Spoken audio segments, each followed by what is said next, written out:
You're a big Christopher Nolan fan. Yeah. I'm not. We have debates over it. And that's what I think so interesting because, you're just so obsessed with him. There's obviously something about his films that you just are in awe of. But in a way that you actually just get so engrossed and sucked into the experience of his films. And you have definitely had more knowledge of him as a director and all that stuff. And you've definitely seen all of his, most of his films. I haven't seen anywhere near as much. I think I've only watched The Prestige. I watched The Dark Knight and Memento, which I actually think Memento is pretty damn good. I will say that the way he plays with time in that film is really good. And I like the low budgetness of it. And I just think when he's less is more with Christopher Nolan. So I wanted to give it, the commitment that it deserved and the attention that it deserved. And I know that it's an incredible, it came out like straight after, like so many people were saying that it's a really difficult to understand film. If you consider Inception, this is even more complicated, would you say? Like it is a lot. It's a lot. Tenet is, Tenet's a lot. Now that doesn't necessarily mean that just because something's complicated doesn't mean that it's bad. I mean, I'm actually quite a fan of things that challenge you intellectually to go back and take it apart and analyze what it's all about and have a deeper understanding of it, and then you can rewatch it and you can be like, oh man, everything's clicking into place, that sort of thing. But yeah, with Tenet, I don't think I will ever watch it again. It is not. It is not. The experience of watching it for the first time hasn't intrigued me enough to go and sit down and watch it again. And I feel quite sad about that, to be honest, because I was really hoping, I tried my absolute hardest to try to understand it the best I could when I first watched it. And it just, there were so many times that I paused it and rewound it. I was like, all right, let me just read that again, because I had the subtitles on. I was like, okay, so this character is doing this. Like that Michael Caine scene.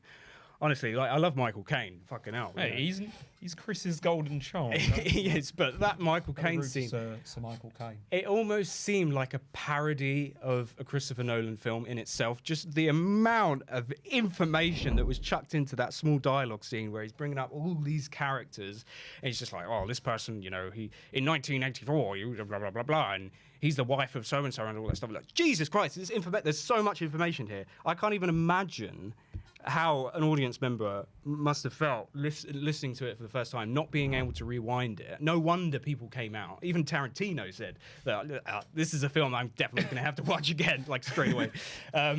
So, he was motivated to watch it again. But yeah, I was trying to keep track of all the characters. I was like, okay, this person is this, blah, blah, blah. And that's fine. That's totally fine. That's not an issue. Yeah, man, it's hard to put it into words. It's just, I'm not a fan particularly of action films, although, Jesus Christ, I mean, some action sequences can be incredible and really flawed. I think the opera scene is one of the best opening sequences he's ever done. Do you think? Yeah. Holy shit. It was good. I mean, it's incredibly well-directed. Insanely well-directed. Yeah. He's a fantastic director. I have so much admiration for Christopher Nolan. Just, the way he focuses so much on the details and stuff.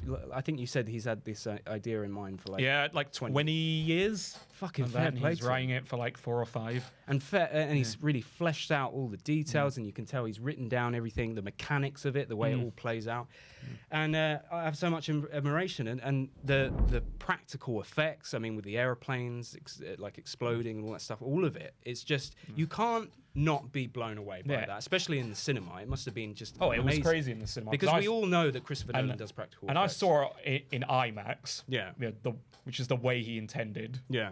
Obviously, as he keeps saying, and if you watch any clip of Christopher Nolan, half the time he is just going on about how great IMAX is, which is very true. But no, that was such an amazing experience, watching it in that format, and going back to the practical effects.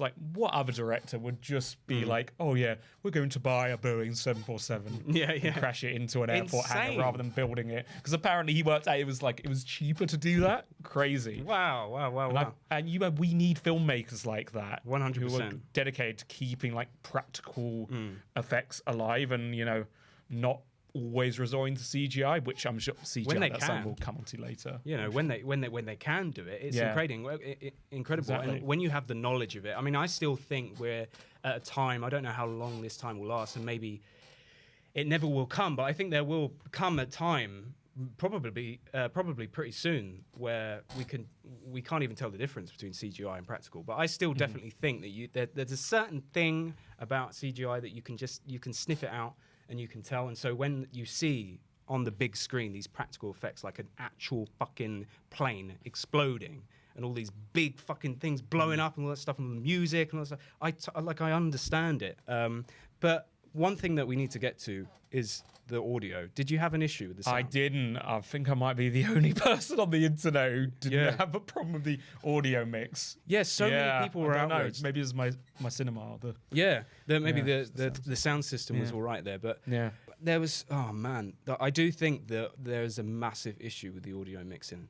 Like, especially in the first half, there were so many points in the film where it was like insanely loud. Maybe there's like just like it cuts to like this music and it's just like fucking hell, the volume's so loud, I need to turn it down.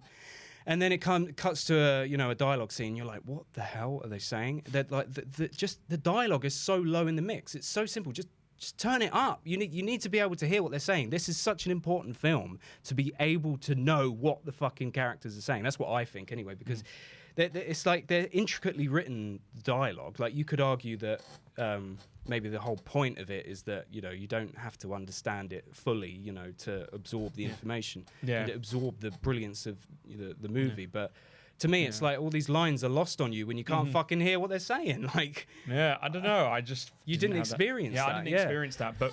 But intentional or not, I do think that it actually constitutes as a mistake, because I'm not the only one who experienced this, and I think it definitely would have been better received. And not that it was badly received, but it would have been better received by far if he sorted out the mixing. I just don't know what he was thinking with that. I don't know if it was intentional, but still, I don't get the purpose of it. I really don't. Yeah. And also another thing with the characters, that like. This is what I've always felt with Christopher Nolan films, is that they never, at no point do I ever care about the fates of them, because I don't think they're ever actually vulnerable in their situations. They're kind of like supermen. You need to watch Interstellar. Yeah, to be fair, I haven't watched Interstellar. Yeah, I mean, that's my favourite Nolan film. Oh, is it? Yeah, Interstellar is just... I've heard that is particularly emotional, incredible, that film. And that's something that... definitely his most, human film, for sure. That's something that I've always felt about his films, is that they just fall flat emotionally. Yeah. So I'm more intrigued by the emotional, characters that, are taken on a journey and they're tested and all that stuff. But that's not against Nolan. That's obviously not what he's going for. But that's what I personally enjoy about films. I will say though, in the action sequences, I was never bored. I was always intrigued in what was happening. I was always captivated by. I mean, just the car scene, when he's the backwards car. Yeah, awesome, man. Look how they did that. I can't I actually don't know how he did that, and I think a lot of it was done practically. They had some crazy tricks. Some people have said that the it's not that impressive. I'm what are you talking about? Robert Pattinson literally said, I don't think anyone's ever going to make a film like this again. Just the way he does things. Yeah. It's a very unique way of making. Yeah, and it is immersive unique. It all is. Yeah, and just.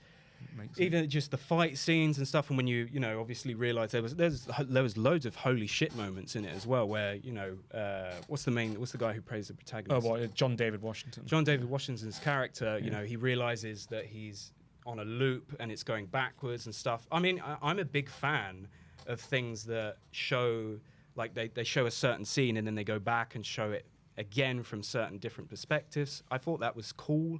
I that's my bread and butter, really. I love all that stuff. I love stuff that challenges you intellectually. So yeah, man, I don't know. Maybe it's just there's just something about it, and I do think that it's just the lack of characterization. And but that's actually the interesting thing, because a part of the reason why I enjoy Tenet so much is because, yes, of course, it is important for us to relate to our characters. I'm not disputing that. Everyone wants that. Everyone who loves good storytelling, you want to relate to your characters. But the thing that I really admire about Tenet is that it's very much him recollecting. So Tenet is inspired by a lot of the Bond franchise, and it's no secret, Nolan is a huge Bond fan. And in a lot of interviews, he said, I wanted to recreate the feeling of a spy thriller. And what a lot of the older Bond films did was they would transport you out of the confines of your mundane life, whatever troubles you were going through, into these exotic countries, beautiful cars, food, megalomaniacal villains. And when you look at it as him trying to recreate that feeling, I think it really works, because one of the key lines in the film and kind of the cornerstone of it is don't try to understand it, feel it. That underpins. That was the whole line in the film. Yeah. That's the line in the film that the scientist says to him. Yeah. And that really underpins it, because what Nolan is saying through that is like, okay, yes, the protagonist might not be the most deeply layered character, but the complexities and the nuance are there in the fact that we are watching him navigate this situation. Like the stakes, that's where the depth comes in. Yeah. And I think the fact that he did something that was so bold narratively and visually, and just went for it, so bold. I really responded to that. Yeah. I understand. That's why I like it. There was never Yeah. I definitely felt the stakes of the film. I mean, you could say that it's goofy and ridiculous and stupid, and that was another thing. I did think it took itself a little bit too seriously. I know that it's probably it was designed as a blockbuster fucking film, designed to be bold, but also designed to be taken lightly in the sense that it's all ridiculous, but you need to enjoy, stop me if I'm wrong, but you need to enjoy it on a surface level, in the sense that this is just a fucking experience. Do you know what I mean? It's not something that you need to chew on. I think that you're right in one regard. That is true. But the reason why I think it works is he wants you to enjoy it on a surface level, but he's doing that with a very deep and meaningful intent. Yeah. Just knowing the context behind it. Yeah. And that's why I don't really get it when... Well, I do kind of get it when people say his films can be cold, but then when they say clinical, I completely disagree, because even in, the narrative of Tenet, I see so much passion. He loves cinema. Oh, 100%. He loves cinema. 100%. And there's so much to it.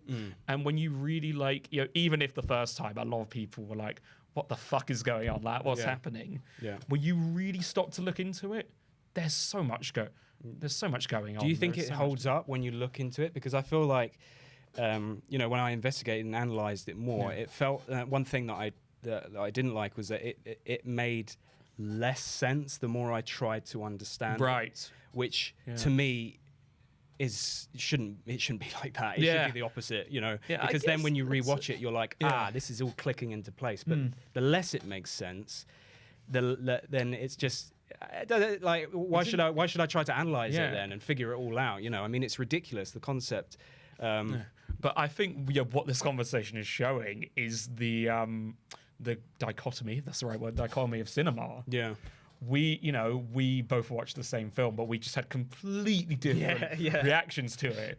You were like, oh, rewatching it a dozen times, it doesn't leave me satisfied, doesn't leave me wanting anything more. Yeah. Whereas for me, I know it just gets better and better. So that's interesting. The experience of it, maybe. It's a personal thing. Of course. It just depends what you want out of a film, I think. I mean, I think for me, I think I'm more interested in chewing on philosophical stuff rather than kind of just the technical side of stuff. Like, I'm not interested particularly in the mechanics of how something works, because it doesn't really make a difference in how it emotionally impacts me, rather than if something clicks into place philosophically and you're like, oh, I know what that's trying to say about this, that's why this happened, blah, blah, blah.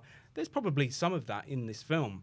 But yeah, man, maybe I'll watch it again in 5 years and I'll have a different experience. I wanted to enjoy it. I really, really wanted to love Christopher Nolan films, because I know what sort of experience people have when they go into the theatre, and they have the excitement of watching a new Christopher Nolan film. And just to cap it off, I feel like Tenet really shows in my view anyway, maximalist filmmaking done right.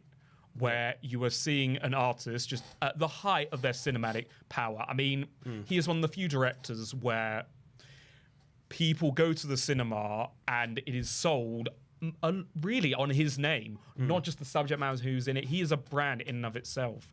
And to see a director who has that reputation and that pull, both, you know, within the Hollywood studio system and just like artistically as well, to see him do something that is just such I found it to be such an interesting kind of like exercise. And for some people, it shouldn't be exercise. It should be straightforward. Yeah. And, you know, like everything is like tied up in this neat little bow. But it is a big love letter to James Bond as well. Yeah. But just seeing something like that in this day and age and showing, yes, it can be maximalist and indulgent, but still, you know, like entertain you and show you something different. Yeah. I think that's great. Fair play, so man. It's an interesting one. Fair play. Yeah. I just I found it pretty exhausting and kind of like a chore to sit through. But again, I still enjoyed elements of it. I'd give it probably a 6.5 out of 10. What would you give it? Probably a 10, right? 9. You give it a 9 out of 10. Yeah, definitely a 9 for me.